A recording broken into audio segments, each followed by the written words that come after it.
Oh my God. Franklin, give me a few minutes, please. Let the adult.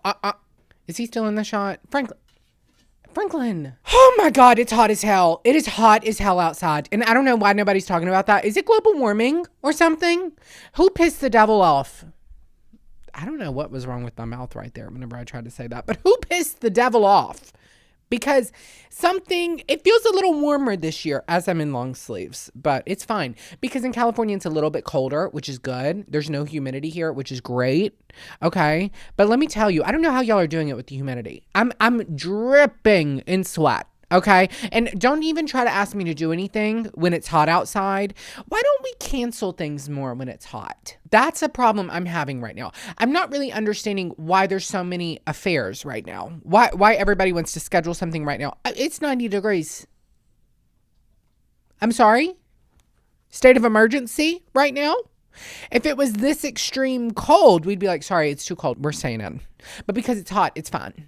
And I do this every year. Every year I'm like, oh my God, I can't wait for summer. I need a little breeze, a little poolside dip. I can't wait to sweat. Sweat. And now that I'm here, I'm like, take it back. Take it back. I don't want it. I don't want it anymore. I don't know why we're scheduling things outside so I can just sweat more. My outfit's ruined. I'm going to have to change 3 times. I'm going to the bathroom to wipe my underarm and my underboob sweat. I don't even have, I've got like an A cup probably, for those of you that can't see. I'm sweating underneath my tits. That's a problem. I don't even have tits. Maybe I'm sweating to death. You know what? Speaking of sweating to death, have y'all been in a sauna? It's such a bizarre concept to just go to a sauna and sweat. Because who is signing up to do this? What is y'all's obsession with sweating all the time? Especially the health people. They're like, sweat the toxins out. No, they can stay in. If they're meant to be there, they're meant to be there. I don't want to sweat. I don't want to be dripping sweat. I don't want to taste the sweat. I don't want it to be dripping down my body. And the worst thing is when you go shower after a workout, you're still sweating when you get out of the shower. Have you ever had that happen? Yeah. Because it's like your body takes like 20 minutes to stop sweating, I feel like. But anyways, I don't know why people are going to the sauna. That's a problem.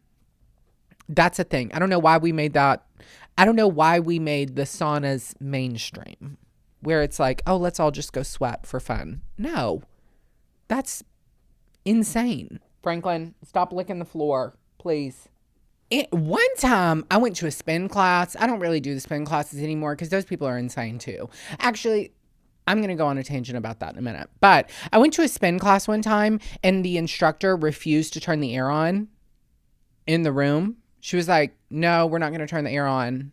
We were all sweating to death. It was 95 degrees outside. And I'm at this spin class, probably the last spin class I ever went to because it was so traumatic.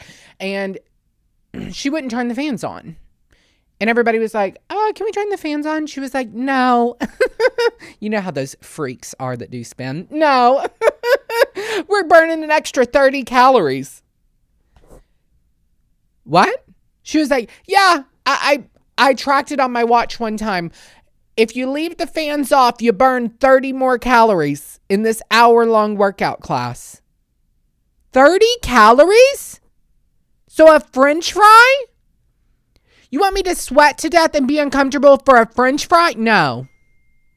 No, that's what I'm saying. These people are clinically insane.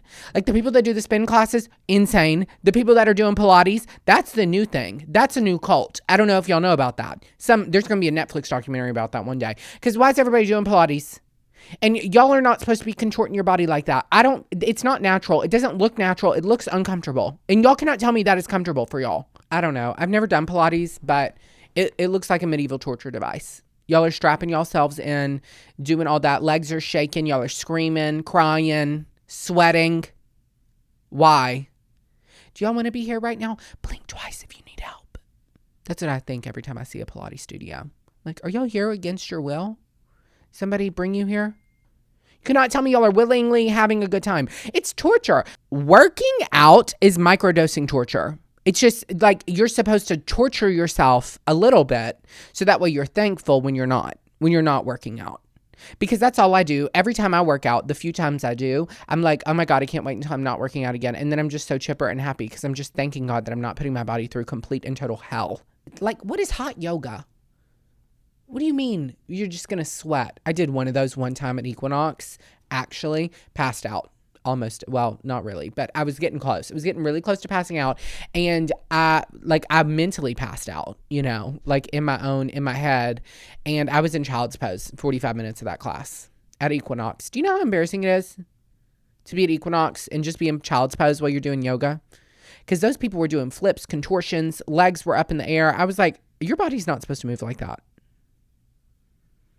Like, what is this, George of the Jungle, Tarzan? When are y'all using these moves? That's what that is actually my question. What are we training for in these workouts? In the CrossFit, in the Pilates, in the hot yoga? How often are y'all using this in your everyday lives? What's wrong with a little treadmill, a little walk, a little run, a little bicep curl? What do you mean y'all are flipping tires, running flips, holding your body weight upside down? What? I don't know. It's just that actually does worry me a lot. And I think that might be a mental illness. But anyways, I don't like to sweat. That's why I'm just not really vibing with the summer heat. And like more and more and more, maybe it's as I get older, I'm just like not cut out for that. I'm not cut out for the humidity. I'm not okay with the sweating. Okay. And if you expect me to go somewhere or do something in the summer, don't expect me to be in a good mood. I'm going to be pissed off. And I have every right to be pissed off. I'm sweating. That is an ultimate mood changer. And don't even get me started on the people that get married right now. Like, it's so freaking hot. What? You cannot tell me that you are pledging your love and holy matrimony to each other and it's dripping sweat.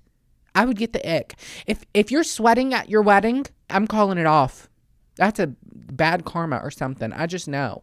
Like, it just something about it just seems like we're starting off this marriage on the wrong foot. You know what I mean? I don't know. Oh my God. Well, everyone, that has been the pre-treat cycle for you today. And boy, do I have a surprise in store for you. Franklin is here. He's in the studio. He's ready to tell all. I'm ready to tell all. I'm ready to tell my side of the story. And I cannot wait for you to meet him in his first exclusive tell-all interview. He sat down exclusively with The Wash to share all his secrets and to clear the air in tell-all. Please welcome Franklin. Come on. Go ahead and sit down. Franklin, welcome to The Wash. He's very upset. He's very moody today. For those of you that are listening, he just turned his body the opposite way because he doesn't want to look at me today because he's very moody all the time. And Franklin, I'm sick and tired of everybody thinking that I'm a bad parent because you have a bad attitude and because you're always in a mood. That is not my fault. And I'm already paying your day rate today. He's getting lots of treats for this. So for those of you that don't know, Franklin is my beautiful French Bulldog I carried to term for 41 weeks. We are soulmates. He is my child, but he did come from my womb. So we are best friends forever, even though he does give me a run for my money and we do get in fights every day. We cuss each other out, and that's just how it goes. I always was like, oh my God, I want a French Bulldog. I want a French Bulldog. Like, how cute, how much personality. He's so bad. He is bad as hell. And everybody thinks I'm like lying whenever I say that he's bad. I'm not lying. He's genuinely got such a bad attitude all the time. But before we dive into Franklin and all of his issues that we're going to really digest together, I thought it would be best to really make sure we pay homage to Franklin's ancestors, specifically Janice Lynn. So for those of you that are new here, maybe you don't know, Janice Lynn is my dog that I got in second grade. I bought her all by myself, $125. She was a rat terrier, emphasis on the rat. And I got her in a Brookshire's parking lot, like a little grocery store parking lot. I don't care what y'all say. The best dogs come from a grocery store parking lot. Franklin, emphasis how I said the best dogs, because I didn't get you from a grocery store parking lot because you got a bad attitude. So you can tell you're not humble. Everybody can tell. I remember we were driving home. It was a beautiful, like, summer day in June, actually. It was in June. I remember that. maybe it was July, actually. Anyways, that doesn't matter. We were driving home, and I remember seeing in the parking lot somebody holding up a sign that was like, dogs for sale. And I begged my parents to pull over. I was like, I don't want a dog. I just want to see him. Like, please, just let me, which is famous last words, you know? And I begged and begged and begged, and they pulled over, and there she was, Janice Lynn. And I used my birthday money for $125, and I bought this dog. And Janice and I, we were never friends, to be clear. Like, we were roommates, and that's okay. Sometimes I think, like, sometimes everybody thinks like your dog needs to be your best friend. No, like the dog, sometimes your dog is just your roommate. And that's what me and Janice were. She wasn't always named Janice. Originally, her name was Maddie. And she went through a midlife crisis, which is another thing. I think we should normalize changing dogs' names. Maybe humans too. But specifically dogs, because you don't really know a dog's personality. And then as they get older, it shifts. You know what I mean? So Maddie, her birth name, was great. She was fine. And then she started to get a wild hair at about age 7. She was rebellious. You know what I mean? When the dogs start to like run away, they think that they've got it so bad in their suburban home where there's food around the clock and air conditioning. And she ran away. She ran away from the house. Here's where the story gets interesting. In our neighborhood, there was another dog that looked just like her. There was a stray that would run around, okay? The difference was that dog was, number one, a boy. Number two, it only had 3 legs. Okay. That's pretty obvious. Pretty obvious that's a different dog. Are we clear? I mean, 3 legs. If it didn't click for you with the boy, surely it'll click for you for the 3 legs. Okay. A 3-legged dog. It's clearly not my dog. My dog had all 4 legs. No, I'm not ableist. I'm just saying she had 4 legs. That was a fact. And I remember seeing Janice, well, at the time, her name was Maddie.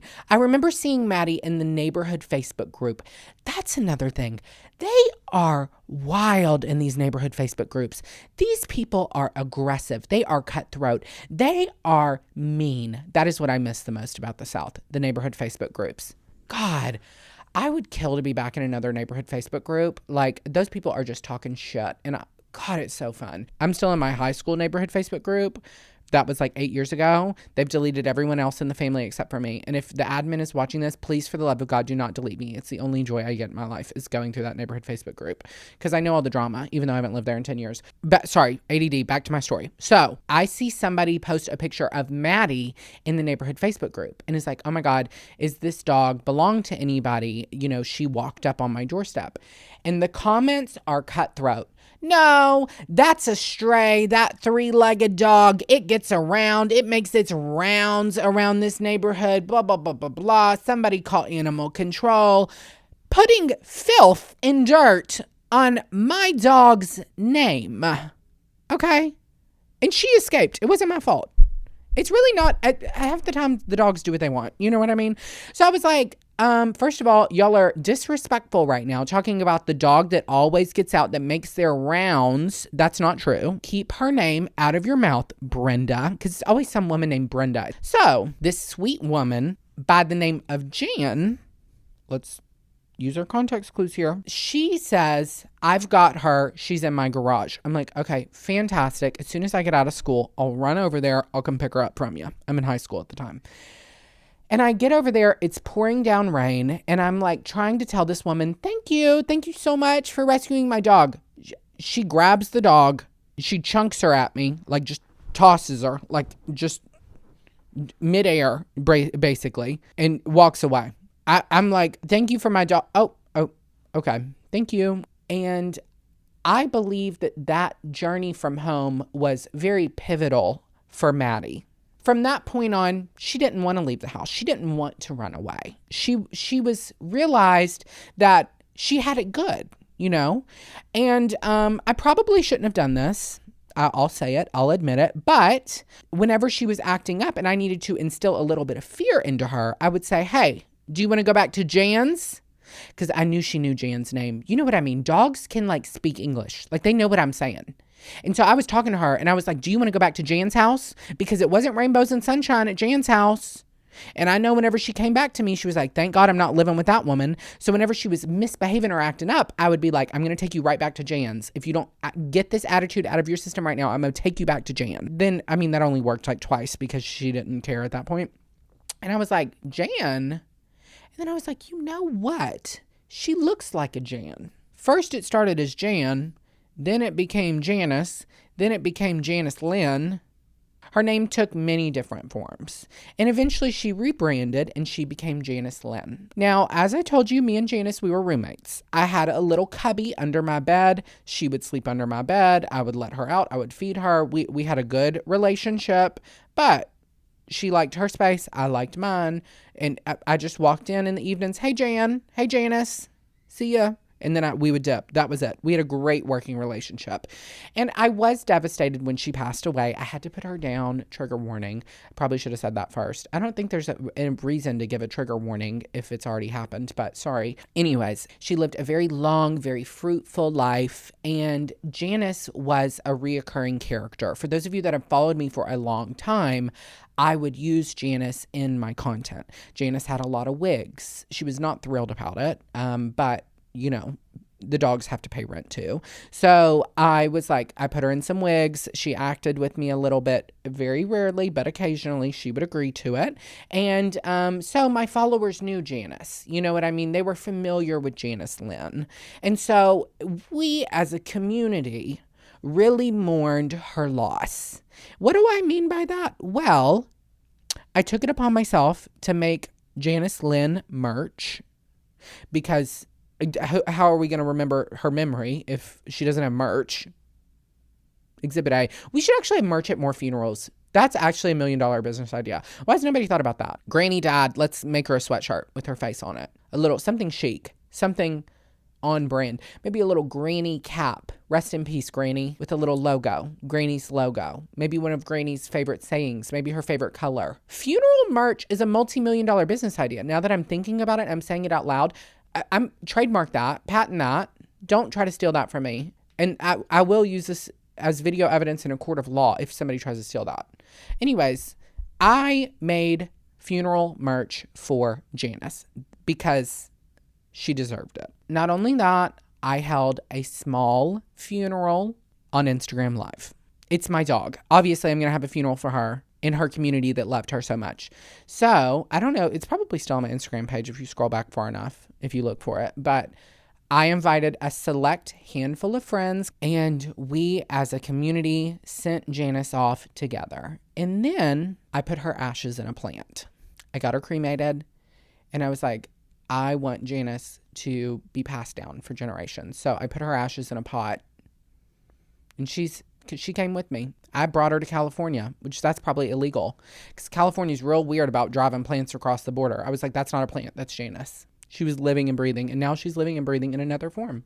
I'm telling you, I think we should normalize putting dogs' ashes in plants or taxidermy. That's probably what I'm going to do with Franklin one day. We have Janice to thank. Janice has paved the way for all of my future animals. And then I was like, you know what? I'm going to take some time off because dogs are actually toddlers that you can put in cages. I don't know if y'all know that. Just a fair warning. If you were thinking about getting a dog, think.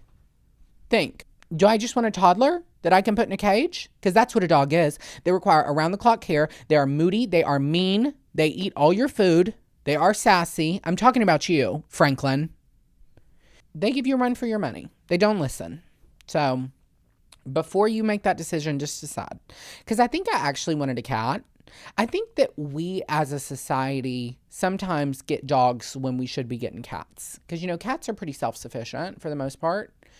And Franklin cries 3 times a day whenever he doesn't get what he wants. Whenever he wants to go outside. Whenever he wants food. Whenever he wants to sit in my lap. He cries all the time. He cusses me out all the time. So anyways, I was like in college and I was like, I'm going to be child free. I'm not going to have another kid. And my boyfriend actually got a dog and we didn't live together, but he got a dog. And I was like, well, at this point, if you have one, you might as well get 2. Like, because that's the thing about dogs. The biggest commitment is 1. So you might as well just pull the trigger and get 2. Now they have 1 to occupy each other. I mean, everything does get more expensive, but it's honestly like a 2-for-1 BOGO. It's like only like 30% more to have a second dog. I didn't do the math on that, but that's statistically what I've noticed.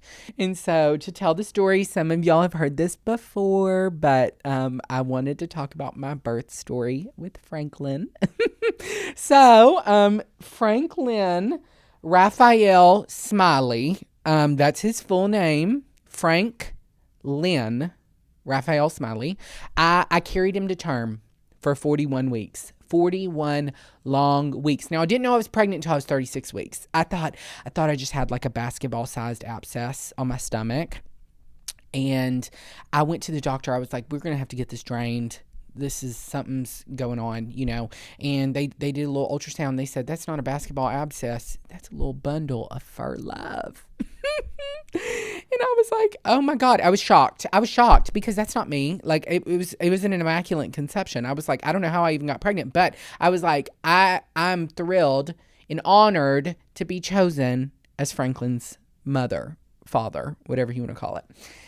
So, I carried him to 41 weeks and oh my God, the back pain was so bad. You know what I mean? You know how it is, ladies, mothers, y'all know how bad it is. I was like, this is killing me. I was like, get this little creature out of me. I was just dying. I couldn't wait to get him out. And so I had to be induced. And, we went in there and come to find out he was breech. I was like really shooting for a natural birth, no epidural. I was really hoping I could be all natural, but unfortunately Franklin just had other plans, They had to do an emergency C-section, which I was fine with because, you get more time off work if you do an emergency C-section. And I was trying to get as much maternity leave as possible because you know how maternity leave is in this country. And I was just all about like a free vacation. Sorry. I'll say it. I know everybody wants to be a good mother. Not me. I want the time off. That's how I felt with Franklin. It was a free vacation. At that point, it was a surprise. I might as well get a free 2-month vacation out of it. I tried to get 3 months, but they denied it. I had to go back early. So anyways, back to what I was saying. They wheel us back to the operating room, and they separated us physically, but never emotionally, because we are best friends forever. And Franklin Raphael Smiley came out 18 pounds, 6 ounces, big baby. I'm glad I didn't push him out.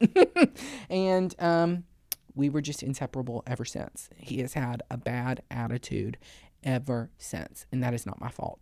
That is not my problem. A lot of people ask me about Franklin, and I just thought that, while I love him, while we are best friends, while this is a father-son combo that can never be separated, we adore each other, I just need to be transparent with all of you. He puts me through hell. H-E double hockey sticks. Are we clear? You have given me a run from my money. You are gassy. You cuss me out on a daily basis. You have a bad attitude that is not my fault. And I need Super Nanny or Beyond Scared Straight for you. Because why do you think that you run this show? I mean, you do, but you don't. You shouldn't think that you do. For the longest time, my mom was like, wow, he is so bad. And you just don't discipline him. You just give him whatever he wants. And then she came and stayed with me and she was like, he's actually so bad. But he's just cute. He's cute, and so you can't really get mad at him. But I don't even give him what he wants half the time. He sits and cries for 30 minutes at the end of my bed because he's not getting what he wants. He cries whenever he can't get on the couch. He cries because we're not going outside enough. He goes outside 4 times a day. Not enough. He wants to go outside. And then his new thing he'll do, he'll escape out of the front door and just go lay on the concrete because he just wants to sunbathe out there. And that's disrespectful because I have to pull him by his hind legs to get his ass back inside the house. That's crazy. It's been quite a journey with him because he is so big. You are fat. You got a lot of extra skin around. Franklin, why don't you tell him about how you are so fat, you started having back problems that your doctor said was probably because you were overweight. Franklin, I'm actually here to break the news to everybody. Franklin's on Ozempic. Everybody's been asking. I've seen a lot of speculation online. Franklin is legitimately on Ozempic. His vet said he was so fat that they had to give him a prescription pharmaceutical recommended medication food because he's so fat. It's $130 a bag, 35 pounds. Thank you very much. And he weighs more than that. He used to weigh 45 pounds. And I was trying to feed him less. But oh my God, if you don't feed him, he turns into a monster. He is scary. He'll come growling up there. He's so mean. And Franklin, I'm tired of you acting like you don't live a privileged life, because you do. You have a very nice life. You have been to the Grand Canyon. I had to carry you everywhere because you were so fat. You were going to pass out if you had to walk. One of the hardest problems with Franklin was whenever we were moving to California, because whenever Franklin was a puppy, I tried to expose him to as much as possible, which I highly recommend doing. I would play fireworks sounds, gunshots, loud movies, vacuum cleaners. I was doing everything possible to make sure he wouldn't be skittish. And so now he's fine. He sleeps through everything. I would take him in the car. I would take him out and about. I would do all of this as a puppy to expose him to as much as possible. Now he's like so chill. He doesn't care, which is great. But whenever we were like moving to California, we had to drive like 8 hours, stop, moving from New Orleans all the way to California. So we drive to Amarillo one day in Texas. And I remember Franklin, like, and Saint, that's our other dog too. Franklin and Saint are packed like sardines in our car, okay? They're packed into the back seat.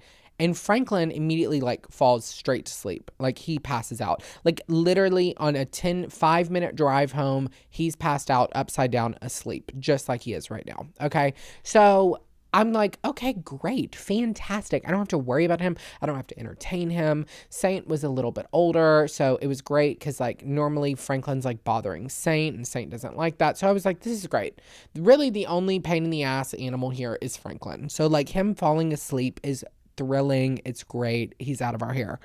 Boy, was I wrong, okay? Because we get to the hotel, everything's fine. We're like in Amarillo, Texas, which was like a very jarring experience I won't go into, but it was just like Amarillo has a weird energy. That's all I'll say. And I just felt very like when you're moving across the country and you're like, starting a new life, like starting in Amarillo, Texas is a dark place, especially after dark. Like that's how it felt. So we like get there, we're staying in this hotel where it's like, you can have dogs, obviously. We take the dogs out, we go to sleep, and like by like midnight or 1 a.m., Franklin is jumped off the bed and now he's crying. Now he's running around the room. He's crying. He's bored. He's crying. And I'm like, oh, he must like really have to go to the bathroom.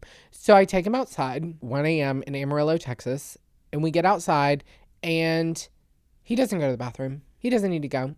He's walking around. He's trying to eat things on the ground, which is another thing he does all the time, trying to eat everything in sight. So we go back inside. He's like, falls asleep for 20 more minutes, wakes up again, running around the room, crying again. So I had to like physically hold him all night long because he was wide awake because he slept 8 hours in the car. Okay.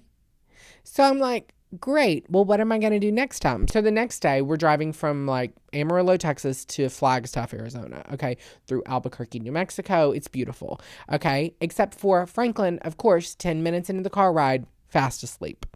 And we did not sleep at all in Amarillo because Franklin was crying. So by this point, I was like, we both kind of agreed we have to find a way to like keep Franklin awake on this trip, but he's rocked to sleep by the car. So I end up pulling Franklin to the front seat and I'm like holding him awake. Like I'm holding him up in the air because if he gets comfortable in any way, shape, or form, he's falling asleep. So I'm shaking him. I'm holding him up. I'm like flipping him around, moving him around. He's staying awake. And thank God he did stay awake, but he still ended up sleeping like 2 hours out of the trip because I just gave up.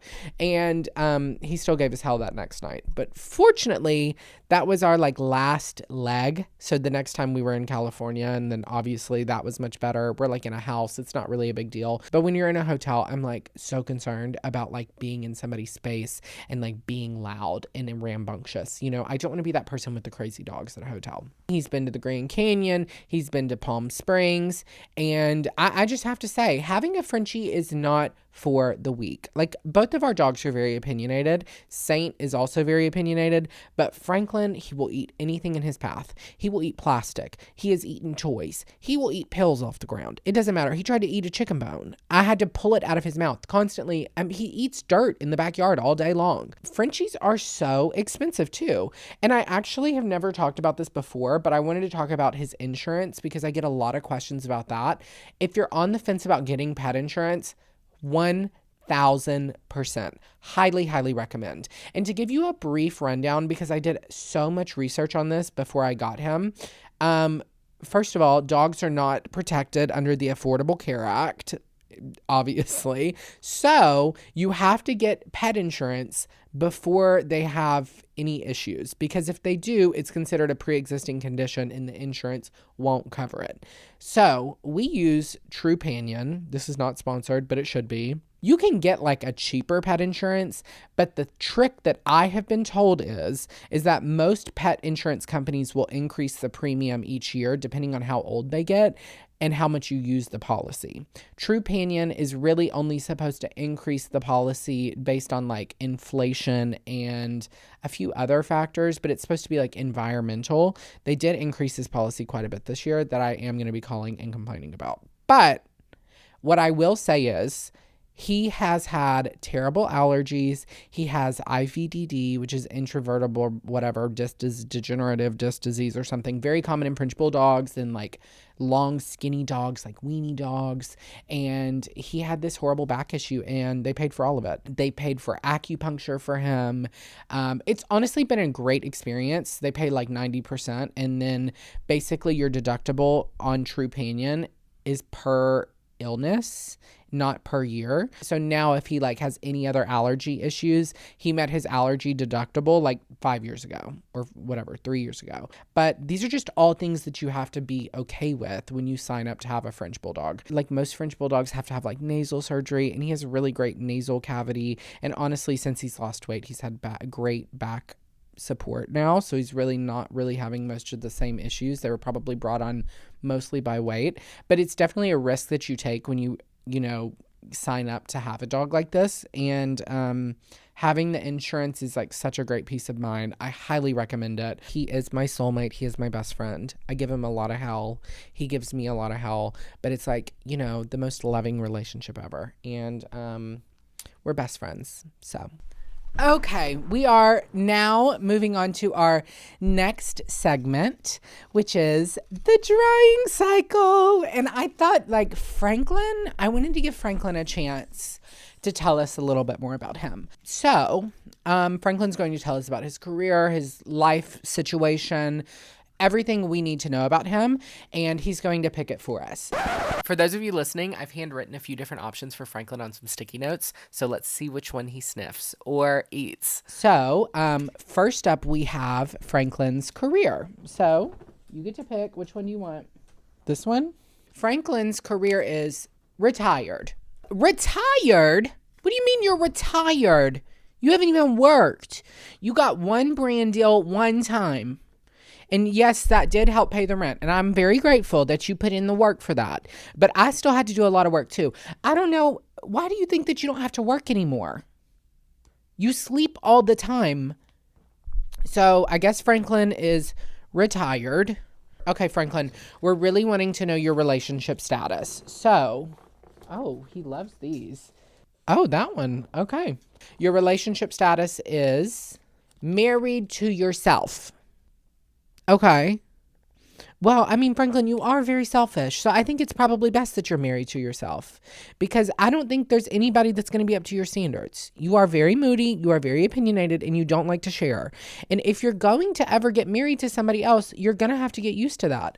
Why are you walking away from me right now? We're having a serious conversation. I'm trying to give you life advice as a parent, and you're just going right back to sleep. This is why you're never going to work in a relationship, Franklin. If you're going to want to have a family one day, you're going to have to give up some of your comfort in order to provide for your partner.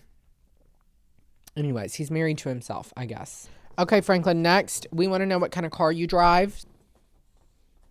Oh, that one. Okay. You seem very passionate about that one. So you drive an Uber Black XL?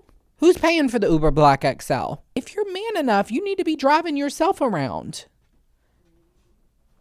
You can't, Franklin, we can't afford a chauffeur. I don't come from money like that. I don't know why you think that we do. We don't. He prefers Uber Black XL. By the way, if any brands want to sponsor Franklin, he is ready to work. Available. Okay, Franklin, are you ready for your last one? In Franklin now, what is your arch nemesis? Oh, Franklin says his biggest arch nemesis is the vacuum. You do hate the vacuum. What do you have against that? What do you not like about the vacuum? I don't get it. You chase the vacuum around. You don't like the Roomba. I tried to get you to sit on the Roomba one time. That was going to be like a trick when company comes over. If you sit on the Roomba and ride it, I think it could be fun, like a magic carpet. Why don't you ever do that? And you're not even scared of the vacuum. You just try to eat it. Like, what is wrong with that? Why do you do that? Franklin is retired. He's married to himself. He prefers an Uber Black XL, and his biggest nemesis is the vacuum. Honestly, couldn't be more accurate. I'm going to need you to find somebody with money because I don't have the money for this. Franklin, I guess thank you for telling us more about yourself. And for our last segment of the day, freshly pressed. Franklin, do you have a freshly... Oh, Franklin... For those of you that are listening, Franklin had a little sheet of paper where I guess he wrote down his freshly pressed. Oh, okay. Franklin's freshly pressed is all dogs deserve a nibble of human food when you eat in front of us. Franklin, that is not true. That is not true. And you weigh way too much to be getting a snack all the time. Your teeth are going to fall out. At least that's what I've been told. I don't know if dogs' teeth actually do fall out, but your teeth are going to fall out. And I do think that you fake an upset stomach and eat the grass outside. So that way I'll cook you boiled chicken and rice and pumpkin because you love that. And there's nothing worse than whenever I have to wake up in the morning, you got diarrhea. Now you can't eat regular food. Now I got to cook you boiled chicken and rice. And it's expensive right now, Franklin. We can't be doing this. We can't be having these upset stomachs. Your food is already $135 a bag. Actually, there was a price increase. I got an email this week. $145 a bag. Your food is $145 a bag, and then you got diarrhea, so I got to get you boiled chicken, which is expensive. Groceries are high right now. I can't afford to be buying you the organic stuff. And then whenever I'm eating dinner, you just sit there and beg until I give you some. I'm not caving to that because you don't know when enough is enough, Franklin. Like whenever I tell you, hey, this is just one little bite one time because you look really cute. I'm going to give you a little snack, a little nibble. And then you just cry every time I eat because I give you a bite one time. That's like that one time on our walk whenever you found a chicken wing. And now every time you have to check and make sure that chicken wing is not there. It hasn't been there for a year. It's not coming back. It was one time and you tried to inhale it. And that's not healthy. It's not good for dogs to have chicken wings.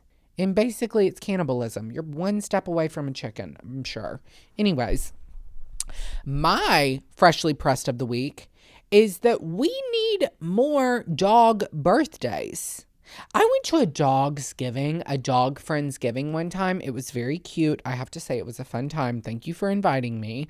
But they didn't even have dog related favors there. Like I was like, we need like a dog turkey and gravy. Like this is so cute. I want more dog birthday parties and I want it to be themed.